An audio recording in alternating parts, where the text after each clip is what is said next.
Guys, like share and subscribe. दोस्तों, रियान पराग की कप्तानी से ज्यादा मुझे दुख है रियान पराग की बल्लेबाजी को देखकर।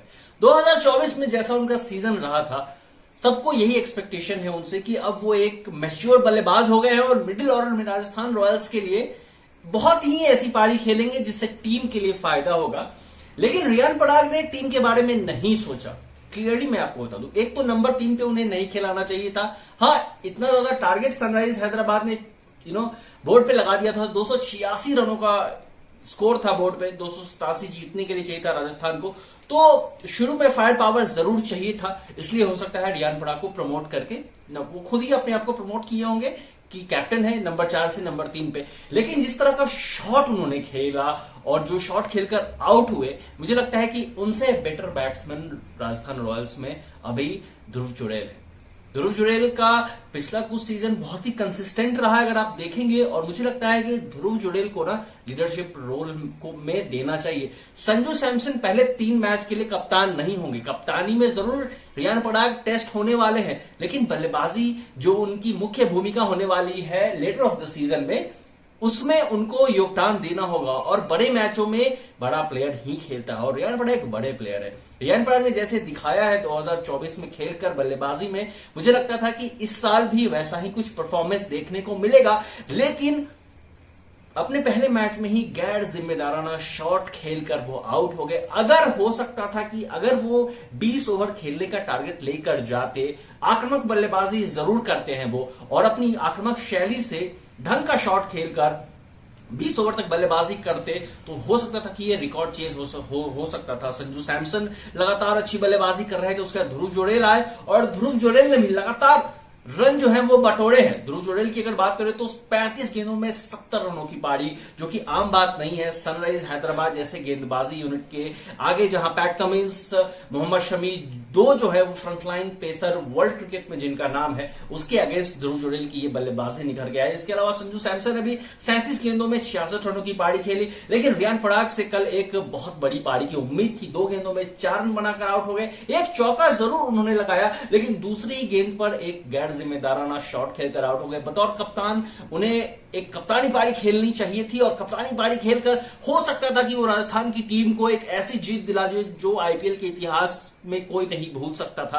लेकिन रियान पराग ने उस अपॉर्चुनिटी को गवा दिया है। अभी पहला मैच था और ये पूरा सीजन बाकी है। रियान पराग से मेरा बस इतना ही कहना है कि भाई पराग, 2024 के सीजन को याद करो और वैसा ही खेलो। टीम को वैसी ही बल्लेबाजी की जरूरत है। अगर टीम ट्रॉफी जीतना चाहती है तो रियान पराग का क्लिक करना बहुत जरूरी है, क्योंकि वो मिडिल ऑर्डर में खेलेंगे। अगले मैच में हो सकता है कि नीतीश राणा नंबर 3 पर खेले। नीतीश राणा ने भी ठीक ठाक शुरुआत की थी 8 में 11, लेकिन वो नंबर 3 के बल्लेबाज मुझे लगता है। और नंबर 4 पे रियान पराग है। इसको नहीं राजस्थान रॉयल्स को छेड़छाड़ करनी चाहिए। राजस्थान रॉयल्स को रियान पराग को कॉन्फिडेंस देना चाहिए, और नंबर 4 पे जिस तरह से उन्होंने 2024 में बल्लेबाजी की थी, वैसी ही बल्लेबाजी करनी चाहिए रियान पराग को इस सीजन में। अगर राजस्थान रॉयल्स ट्रॉफी उठाने की क्षमता रखती है, राजस्थान रॉयल्स को ट्रॉफी उठाना है, तो रियान पराग का चलना बहुत जरूरी है। ध्रुव जुड़ेल ने नंबर 5 पे आके जिस तरह से बल्लेबाजी की, ऐसा लगता है कि शानदार फॉर्म में है। क्या जबरदस्त क्रिकेटिंग शॉट खेला।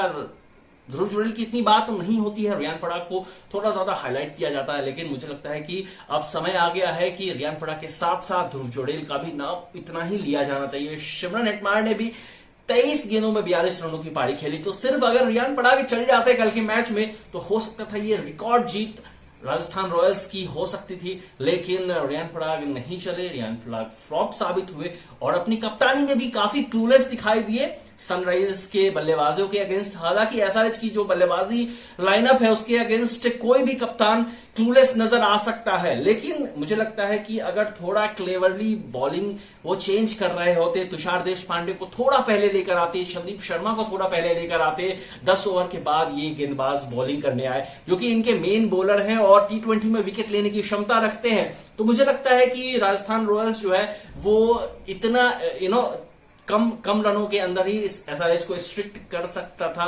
लेकिन ऐसा हुआ नहीं। रियान पराग प्रेशर में जरूर दिखाई दे रहे थे। पहला मैच था, ठीक है, लोग सीखेंगे, रियान पराग जरूर सीखने वाले हैं इस मैच से, लेकिन अभी 2 मैच और है और all eyes on will be on Riyan Parag, on his captaincy, on his batting. तो मुझे लगता है कि रियान पराग को अपनी कैप्टेंसी को जब तक वो कैप्टन है तभी तक लेकर चले, जब वो एक बल्लेबाज के रूप में खेले हैं तो एक बल्लेबाज के रूप में खेले और टीम के बारे में सोचे कि वो टीम की क्या जरूरत है, क्या हमें टीम को स्ट्राइक रोटेशन की जरूरत है, वो स्ट्राइक रोटेट करे, जो कि उन्होंने 2024 में किया है। छक्का मारने के बाद स्ट्राइक रोटेट करते थे, फिर आते थे स्ट्राइक पे, फिर छक्का मारते थे, फिर चौका मारते थे और फिर स्ट्राइक रोटेट करते थे।